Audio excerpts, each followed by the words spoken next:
Brett. Ms. Holstrom, that concludes our comments on item 3.43. We do have a motion in a second to come back a couple weeks with the details on how this is going to be implemented. Please vote.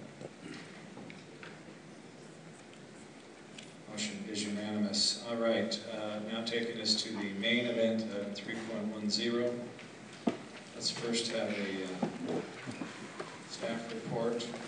Who is going to give that, Jay?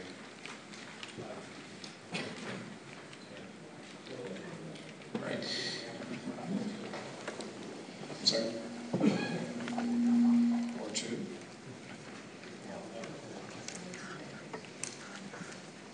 Was 3.42 pulled? Yeah. Oh, I'm sorry, I didn't hear that. My apology.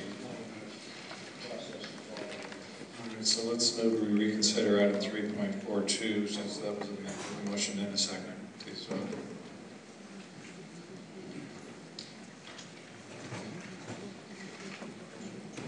Okay. Item 3.42 now. Barbara.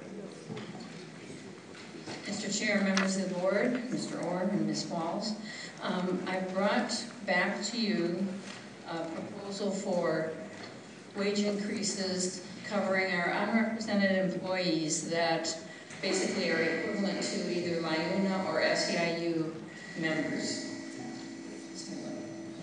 And this proposal basically provides a similar benefit to each of our unrepresented employees as was provided to LIUNA and SEIU. I have a cost and savings chart that I would like to share with you.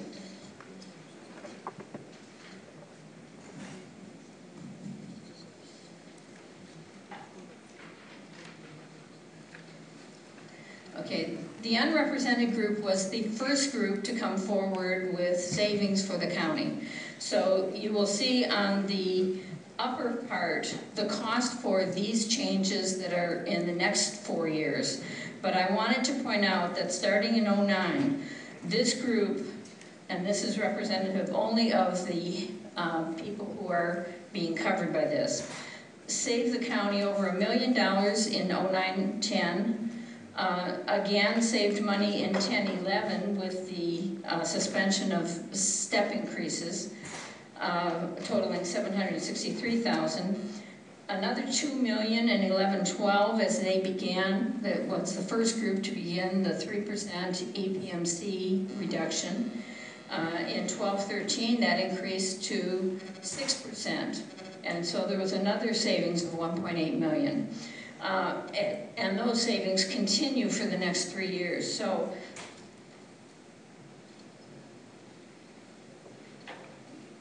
in total, this group has already saved the county $7 million. By the end of 15-16, because of the way they're taking on their EPMC, they will save the county a total of $11.286 million. And this is a group of only 800 employees. In exchange for that, by the end of the contract, they will have spent an additional $9.5 million so that there is a net savings of $1.8 million over this period from '09 when our economic crisis began through 15-16 when this contract ends. In contrast to that, the local wage increases have continued for the private sector, and those wage increases in 2009 totaled 2.38%. In 2010, it went down to 0.5%, but it went back up in 2011 to 5.3% wage increases in this area in private industry. At the same time, the CPI inflation rates for this area again totaled a cumulative from 2009 through March of 2012. The consumer price index increased by 8.6%, and the inflation rate increased by 7.11%, while these people's actual wages decreased by 3.7%. I'd be happy to answer any questions you have regarding this proposal. Thank you, Barb. Any questions by members of the board? Supervisor Pilster.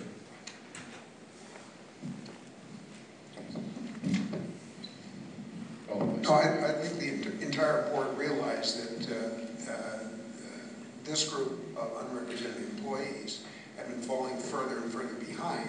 But I think your chart really helps us to see what the compounding effect of that really is. And then, as you pointed out, something we have not been looking at very closely, and that is increases in private sector wages. Now, about a year and a half ago, there was a report by the Labor Department that local wages the average wage had fallen about 3% from $22, $21, something on that order. But what you're saying here today is that now has changed. They're beginning to increase comparable wages in our local private sector by at least the rate of inflation. Correct. And now more. A little over the rate of inflation, including this year, yes. All right, so in the aggregate, these changes on our agenda will not take this group back up to where they would have been had they not started contributing their pensions, taking the furlough cuts, and so on and so forth. It will get them, what, within 1.9 million? Within 2 million. Within 2 million. Right. Of that range. Correct. Which would still be behind what their comparable employees are in the represented units, however. Is that yes, right? That is correct. All right, so what we're going to have, and I know you keep very good records. This is one of them we're going to have to keep a look at again next year. If our revenues improve here, if we're able to get even more savings or carryovers than we'd hope to, this would be the first group we need to go back and recompensate here. Because we do face a situation here where we have to be fair, and we have to provide incentives to keep people who are doing a good job. That's the other thing in the county is we begin to look at, looking at our management rates now. Where can we offer incentives for productivity, for better management, and so forth. So this monitoring is extremely important, and I think your chart is very, very helpful, and we need regular reports so that no group in the county feels like it's not being treated fairly. And there's this real push to unionize nowadays. Everybody's going to get in a union and everything's going to be okay. Well, let me submit it's not going to be okay. If you're in a union, we're all facing an era of very close tolerances and very tight revenue changes and a lot of uncertainty. So I appreciate the extra work that you and your staff go to keep us informed about issues like this one, and to continually have some grounding in what's going on in the private sector.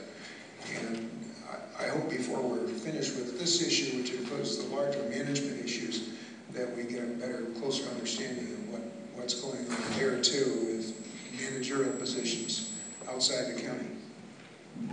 Yes, I will be bringing something back later in the year on the management adjustments. Ms. Oliveira, we have seen through the contract negotiations, the County of Riverside is actually well ahead of most every other county in California in terms of things we've been able to negotiate successfully after imposition in 2 groups, but finally get to a negotiated settlement of one that you've already mentioned a couple of times, that is employees paying their full designated employee share, which historically had not been the case in Riverside County after 3 and 5 years, depending upon which group you're in.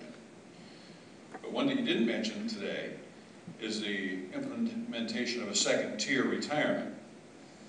And I think it's worth noting that one of the reasons we made these agreements was not only to achieve that the employees pay their fair share, but also that future hires will go into a less lucrative retirement system than has been the case. And this is the same thing that Governor Brown has been talking about, but has not actually been able to implement or get through the legislature. by virtue of the agreements we've struck with these unions, we now have that nearly ready to be implemented, will be implemented with those agreements being in place. And I think it's just worthy to note that that is also a huge savings, not immediate, but down the road to the County of Riverside, part of the justification for the union contracts. But the biggest reason that I think this is a supportable measure is that these are employees who happen to be in a specific job that is designated as confidential. These are employees who are working across the aisle or across the hallway from an employee in the same group. It just happens to be because their office is designated under the state law as a particular type of office. They are not a member of the union. And if we, when we negotiate these contracts, we know that if you've got 80% of the workforce or 90% of the workforce that's unionized, and this remaining 10% that is in the same classification, same job, but classified differently under state regulation, deserves to get the same compensation as a person working across the desk or across the hall or down the block in the same agency. And that's the group that we've now limited this immediate pay raise to, if I'm correct.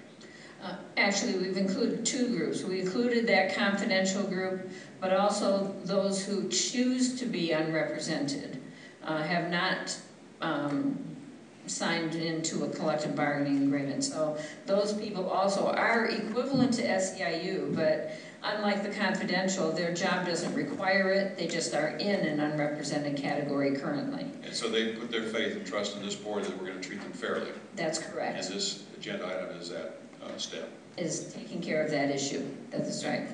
We see we have an additional comment from Supervisor Ashley. Thank you, Supervisor. You can see when the county went into financial trouble, the first people to step up were the unrepresented. They unflinchingly accepted furloughs, cuts, 10% cuts, and now, they're picking up the employee share. So I think this is only right and just, and it's a very fair package, and it's very fair to the taxpayers of our county. So I move approval. I'll second your motion. Item 3.42, please vote. Motion is unanimous. Now that takes us back to our main event. Item 310, presentation by Community Health Agency. Deputy Director Sarah Mack's going to come up and give you an overview of Form 11. What we've asked staff to do is really clarify the issues today and bring some clarity to the board about what we're asking for and get some direction. We appreciate your input.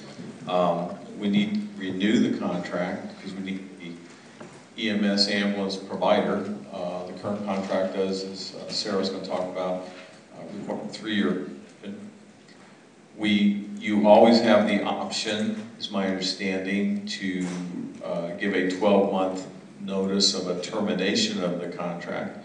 We're not seeking that. I just put that out before you that the board can always do that. But we're also asking for an evaluation of our system so we can come back in the appropriate period of time to tell you what you have and where you can go in the future. Okay, thank you. Mr. Orr, please. Good morning, board members. Mr. Orr, Ms. Walls, Sarah Mack, Deputy Director, Department of Public Health.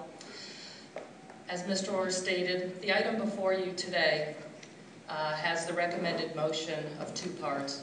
1, to approve the second 3-year extension in the existing agreement. This is the second and final extension for emergency ambulance service, advanced life support, and emergency ambulance service, along with the 4th amendment to this existing agreement. And thirdly, to authorize the Emergency Medical Services Agency to engage stakeholders in a comprehensive evaluation of the EMS system.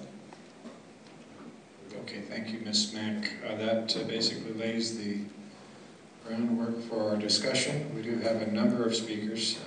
Please stand by in case there are any comments by members of the board as well. I think is Bruce Barton here today? We may want to bring him up for comments later. All right, first I'm going to call on 2 of the elected officials, just out of courtesy to them first. if there are any other elected officials speaking on this item, then you can go behind them. First, Mayor Doug McAllister, City of Murrieta. Doug. Okay, followed by Larry Smith, Councilman, City of Hemet. Doug.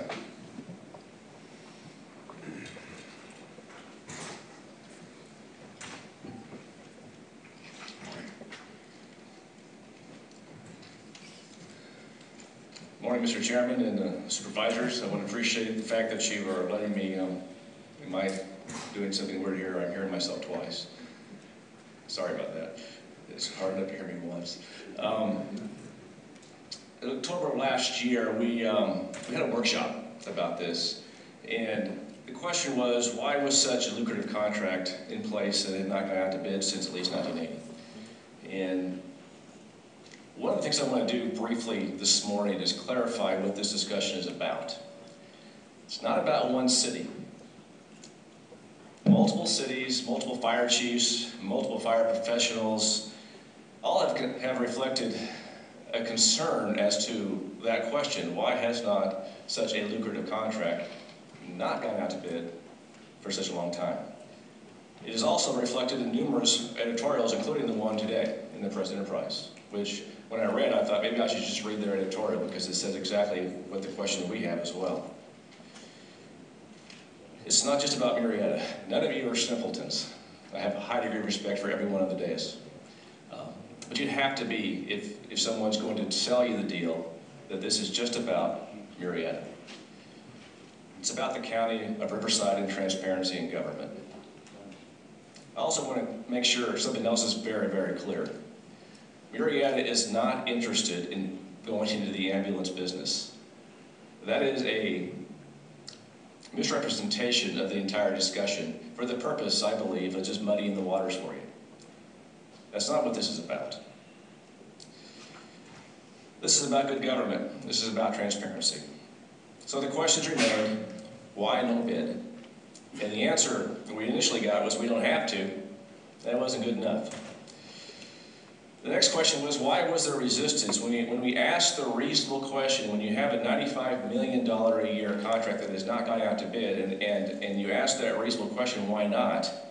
And we're only met with resistance over a period of time, we had to lead to more troubling questions. And we've been doing that for 8 months now, and we appreciate the fact that we're here today. And we also want to say very clearly, we support the action of the Board of Supervisors today. It's a very, very good first step, I believe. We appreciate the fact that not just Murrieta, but your constituents all over the county were listened to. And from the standpoint of going forward, we believe that it will ultimately lead in a competitive bid process, which is what this is all about. And so we fully support the action. We just have a couple of concerns we want to bring your way. First of all, the timeline. We understand, as we understand it, there's a 3-year extension involved here, and through the process of that 3 years, there's going to be a review and to evaluate the system and such, and we support that as well. The question is about how long should that take? The City of Murrieta did a general plan update that took 18 months. We were told it was supposed to take 3 years.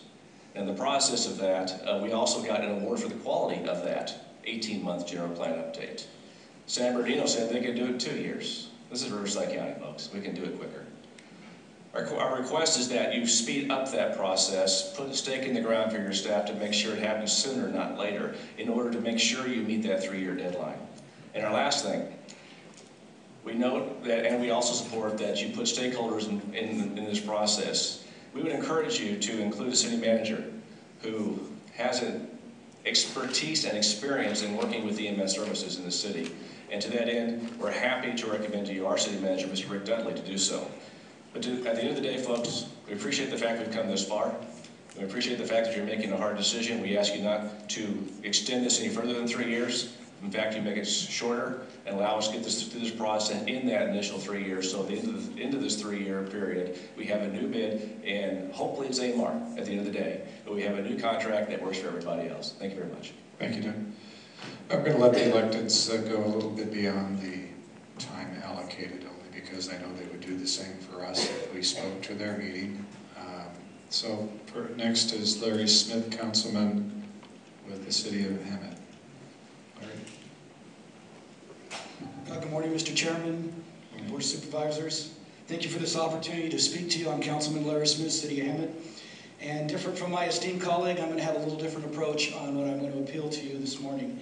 This is clearly a complex matter with many different components to it. And this is not going to be an easy decision for you, and I'm not here to make your decision any easier. But as you know, the City of Hammett has been overwhelmed by excessive use of the 911 emergency medical system. During the past year, Hammett has responded to 911 calls complaining of things like sore throats, constipation, and even feeling tired. We have examined our call for service and learned there is a significant mismatch between the nature and the severity of the 911 calls and the costly and unnecessary response we in government traditionally provide in our services. Our research has shown the time has come to access and screen these calls in a scientifically proven manner and call out the inappropriate ones, returning our focus to firefighting and rescue. We are anticipating and beginning to embark on a bold undertaking under the watchful eye of Riverside County EMS, in which we will use state-of-the-art emergency dispatch to triage our incoming calls and drive our resources as necessary, sending only ambulances to those necessary calls as opposed to a fully equipped fire company that's not necessary on those low-level calls or high-level calls. Like most cities, however, we cannot afford to build a state-of-the-art dispatch center and add additional personnel. Instead, we have entered into a public-private partnership with AMR Ambulance to utilize them both as a secondary PSAP for dispatch, where EMS calls will receive the highest level of dispatch triage known, and a service partner for our community. In exchange, we'll be placing their units in an unused city-owned fire station and decentralizing other locations that will both benefit AMR and the citizens of the City of Hammett. This exchange will improve EMS service to the City of Hammett without additional cost. It is truly leveraging our resources, and it truly is a public-private partnership. In order to make this happen, the State of California's 911 Emergency Communication Office will also need to make a contribution to this undertaking. And they have expressed their desire for a commitment of 5 years in a partnership between Hammett and AMR. Although this site effort is not directly dependent on the contract for ALS services in Riverside County, our strategic partnership with AMR will be greatly enhanced if we're able to maintain a strong interest with a business partnership for a 5-year period. There are a number of ways the government can get the most bang for its buck, and competitive bid is surely one of them. But we ask more of those who we give our business to, encouraging innovation and creativity, and we feel the resources must be leveraged to their maximum capacity. A 5-year extension will allow us to do that. Supervisor, I stand before you asking to consider this. It is vital for our city that we can have a longer-term partnership. Thank you for your time. Thank you, Larry. Question? Thank you. I just want you to know in the audience to see all these paramedics, how comforted it makes us old dudes up here at the dais to know that you're here in case we have an issue. Rick Dudley. Rick Dudley is going to be followed by Dean Hale. And when I call the second speaker, if you could come forward to the front seats, that way you're ready to speak upon the speaker prior finishing. Dean Hale will follow Rick. Good morning, Mr. Chair, Supervisors. Thank you for allowing me to speak. I'm actually speaking on behalf of Councilmember Alan Long, who couldn't make it because of a work commitment. A little more than a year ago, the Riverside County Emergency Medical Services Agency requested stakeholder input regarding its contract for ambulance and pre-hospital medical care services. The City of Murrieta took this opportunity seriously and submitted a letter with specific improvements to address the current EMS deficiencies. Our position has always been that the current ambulance contract is inadequate, antiquated, and places too large of a burden on first providers. Over the past year, we've met with Riverside County staff. We've shared our concerns, provided input, and pushed for the implementation of higher standards. To the credit of your staff, we've continued to strive for excellence through continuous pre-hospital emergency care improvements. And we're satisfied that the staff report before you today is certainly a step in the right direction. Our only concern is the ambiguity of the language in the report that we hope can be strengthened. We respectfully request that the board provide the EMS director with clear, explicit directions that a consultant be hired to study the EMS system in Riverside County, and that this evaluation be completed in approximately 1 year.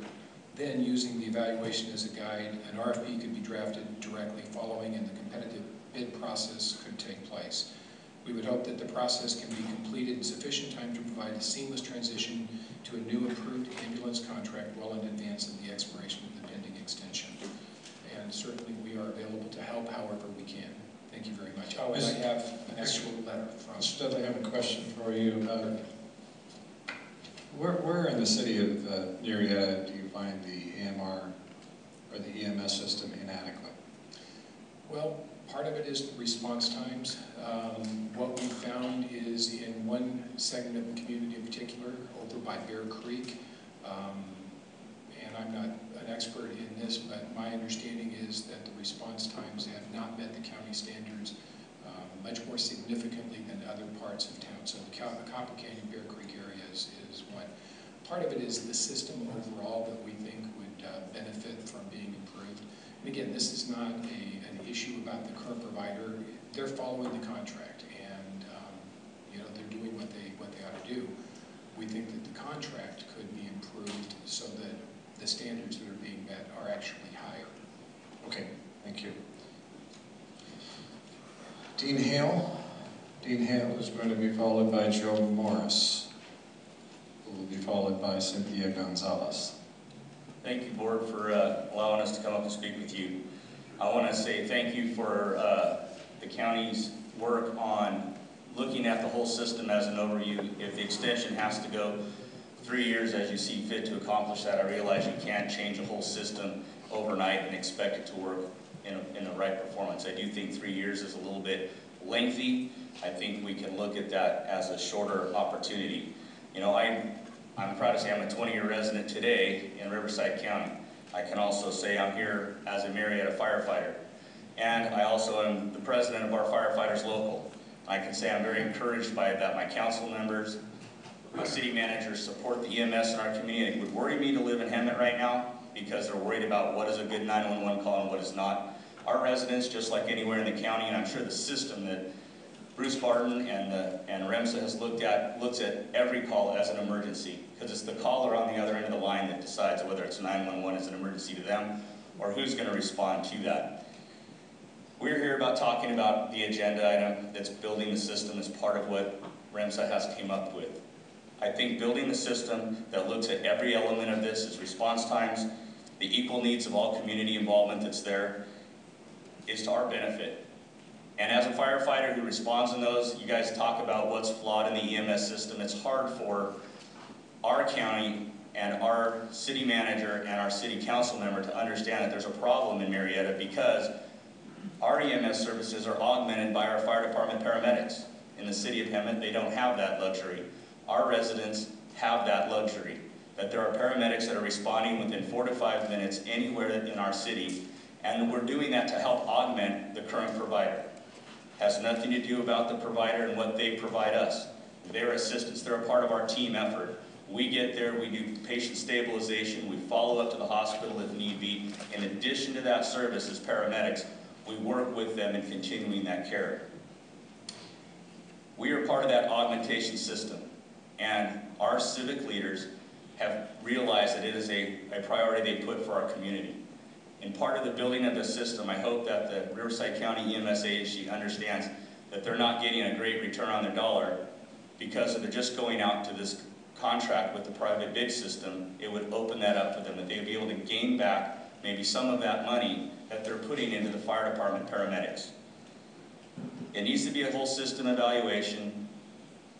3 years is a timeline that I can understand might be reached. I think it could be done quicker. You're all smart individuals. You have the right staff working for you. You're looking at competitive bids in all aspects of this, and I would just encourage that you look at that continued process. Okay. I have 3 seconds. I just want to say, the follow-up, when we look at our community and the way we operate, can be a model for the system, and I think the recommendation of our city manager participating would be a great asset. Dean, speaking on that model, I just have a question for you, because I know one of the concerns is response times of the city of Marietta. It's my understanding that your city receives the 911 calls from your residents, and then by phone calls AMR to dispatch AMR. Is that correct? Yes, it's simultaneous dispatch. Simultaneous dispatch via pushing a button on a computer, or simultaneous dispatch meaning calling? Our dispatch center picks up and receives the 911 call, and at the same time, a pass down occurs where that secondary dispatcher is making a call to AMR or whoever the provider would be at that point to do that. They have to do the same thing, whether it be for police services, Riverside County.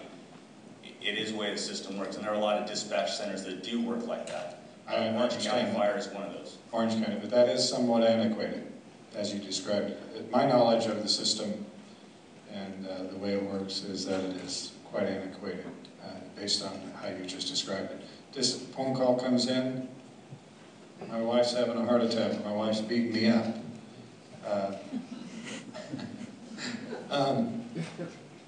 Your dispatcher turns it, what I heard, your dispatcher turns it over to another dispatcher who then makes the call to AMR.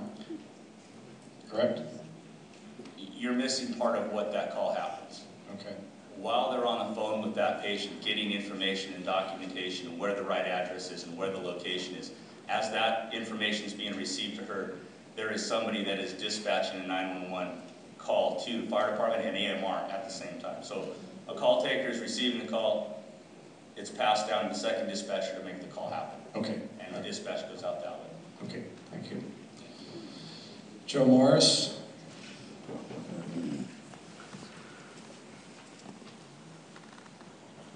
Joe will be followed by, my apologies, Sherry. Joe will be followed by Cynthia Gonzalez. Chairman, members of the board, my name is Joe Morris. I'm the fire chief for the city of Hemet. I'd like to thank you for this opportunity to address you today in respect to the AMR ambulance agreement. As you examine the different and significant public policy issues in play today, I'd like you to address a more pragmatic issue of service quality and the reasons we feel so comfortable engaging in an innovative public-private relationship with AMR. In short, our experience has shown that AMR will deliver quality services over an extended period of time in a competent and consistent manner, as they have done so for the last 15 years in Hemet. At the scene of a life-saving event, AMR personally perform their duties with reliable professionalism, enable us to enter a partnership that with great confidence in the quality of care our community will receive. The City of Hemet City Council constantly makes public safety their highest priority, as I know the board has done for the County of Riverside as well. As you make your decision today, whatever it is, please note the quality of patient care has been fully considered. If I had any concerns whatsoever, I would bring them to the attention of our Hemet City Council immediately, and I have no such concerns today. I would be in support of a 5-year contract. Thank you. Thank you, Joe. Cynthia Gonzalez, followed by Rafael Serrano, followed by Richard Lumel. Good morning, members of the board. My name is Cynthia Gonzalez, and I have been an EMT with AMR in Riverside County for 3 years. I'm also a resident of this county, as are most of my coworkers. AMR has given me... Mic down. I'm sorry. I just throw you out. There you go. AMR has given me not only the opportunity to serve my community, but it has given me the opportunity to do the job that I love. I want to continue serving my community. I want to have the opportunity to do the job that I love for many years to come, and know that I can feel secure in my job and provide for my family for many years to come. I have dedicated my career to this county, and I can tell you that AMR knows what this county needs to maintain its high-performance EMS system. Please put patient care first and keep politics out of this decision. Thank you. Thank you, Cynthia. Rafael Serrano, followed by Richard Lumel. Good morning. My name name is Rafael Serrano. I have been a paramedic with AMR in Riverside County for 6 years. I'm here to ask the Board of Supervisors to make their decision based on what is best for patients we serve and not on politics. As a company, AMR touches millions of lives every year. We treat more patients in a day than most of your county fire departments do in a year. We do not split our time between fire suppression and provide medical service. We are full-time healthcare providers. So I ask you to listen to your county's emergency healthcare providers, the ones who have the experience, the ones who built the CMS system, and the ones who have dedicated their careers to serving those in their time of need in this county. I love my job, I do it well. I would love the opportunity and the security to do this job for as long as I can. Thank you for your time. Thank you. Richard Blumel? Am I pronouncing that right? Blumel, thank you. Followed by Matt Schobert. Good afternoon. My name is Richard Blumel. I'm a paramedic with AMR Hemet. I have worked as a healthcare provider in Riverside County for the past 9 years. We all have read the articles placed by fire unions advocating for an RFP and how this will somehow improve patient care and lower costs. However, the real fire union bosses are advocating for an RFP has nothing to do with improving patient care and everything to do with buying time to prevent AMR from implementing life-saving changes such as emergency medical dispatching and performance reviews for all EMS providers operating in the county. They want to prevent these changes because it will highlight inefficiencies in the fire service and failures by them to meet their claimed response time goals, as well as the case of Marietta Fire. Rest assured, their advocacy for putting our contract out to bid has nothing to do with patient care or cost, and everything to do with their own self-preservation. They would like to see the elimination of paramedics in the transporting agency ambulance so that they can force municipalities to hire additional firefighter paramedics to fill these positions. What happens when an ambulance crew of EMTs arrives on a scene of medical emergency requiring paramedic level care, and there is no fire medic in sight because they've been responding to a fire or other calls. Or they are simply late because they are not required to meet response goals, and therefore can brown out units and place patient care at risk. Please consider all these facts and issues placed with patient care before the personal needs and wants of the fire unions. Thank you. Thank you, Matt. I'm sorry, you're Richard. Matt Schobert, followed by Steve Sandifer.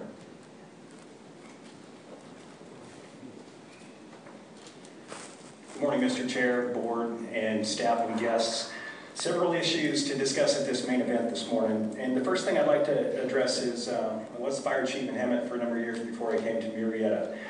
And I agree wholeheartedly with Mr. Smith, Councilman Smith. However, before we jump into a long-term partnership, public-private partnership, I think the first step in governmental transparency would be to put the contract out to bid before we venture into 5-year long-term partnerships with for-profit entities. Regarding the dispatch issues in Marietta, when a 911 call comes into our center, as soon as our dispatchers figure out where it is in Marietta, at the same time they're punching it into the computer for our FireCAD, it's relayed to AMR. So it's near simultaneous. If there's any delay, it would be at the AMR dispatch center with them entering that information into their CAD. A few things, additional things I'd like to discuss is in today's press enterprise, I'll just read the kind of tagline quote, "Putting contracts out to bid protects the public's interests and it helps ensure taxpayers get the best value for their dollar." Also in my packet today, I have petitions and letters to the Board of Supervisors that I would like to put into record with the clerk. Hundreds of signatures and numerous letters in support of putting the contract out to bid.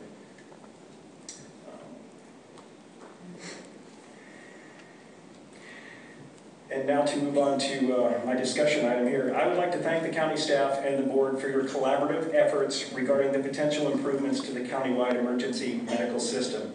Several weeks ago, our neighbor, San Bernardino County, made a similar positive decision regarding their EMS system.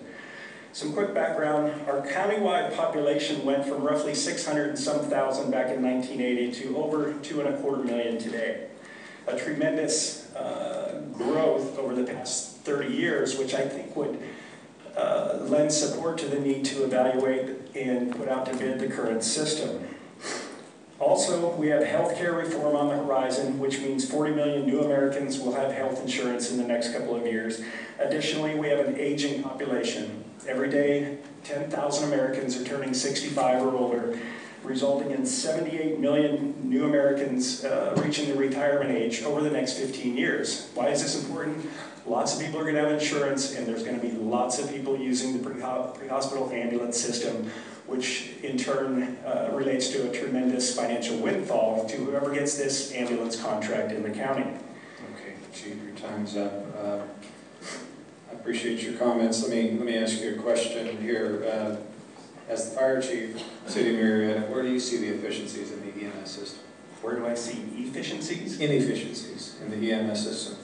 It's been discussed that, why do we send the big red trucks to medical calls, and the quick answer to that is it probably is inefficient at this point. We are looking at creative response modalities to improve the efficiency of that system. However, in most communities, they have fire stations strategically located throughout their community that are, generally speaking, 4 minutes away from the incident when someone calls 911. Additional inefficiencies, certainly there's a need to triage the system, but again, I would fall back before we get into long-term contracts and agreements. Let's make sure we are partnering with the most effective, efficient partner available. Okay, that brings up my next question to you. Your mayor, Mr. McAllister, said that we need to put this out to bid. We hope it is AMR. So what do you hope to gain through this rebid process if you think that it should be AMR? I'm having a difficult time understanding why you want to take 4 years unless there's something in it more for the city of Marietta. The only thing would be response times, I would suggest, or perhaps adding an additional firefighter to your engines. Right now I think you're at 3.0 staffing. Your neighbor, Temecula, is at 4.0 staffing. Actually, more population for $2 million less than what you provide for in your city with 3.0. So I guess what I'm trying to put, I'm not trying to put you on the spot, but I'm trying to ask, where's the problem? I think the problem lies in the true numbers that Temecula is paying for their fire service, and I would love the opportunity to look at a comprehensive analysis of what Temecula pays. I will sit here and say, having been a fire chief for upwards of the past 8 years for 3 different organizations, Marietta citizens get a tremendous value for the service they provide, and our cost per capita is one of the quote-unquote biggest bangs for the buck in the county, and I stand by that.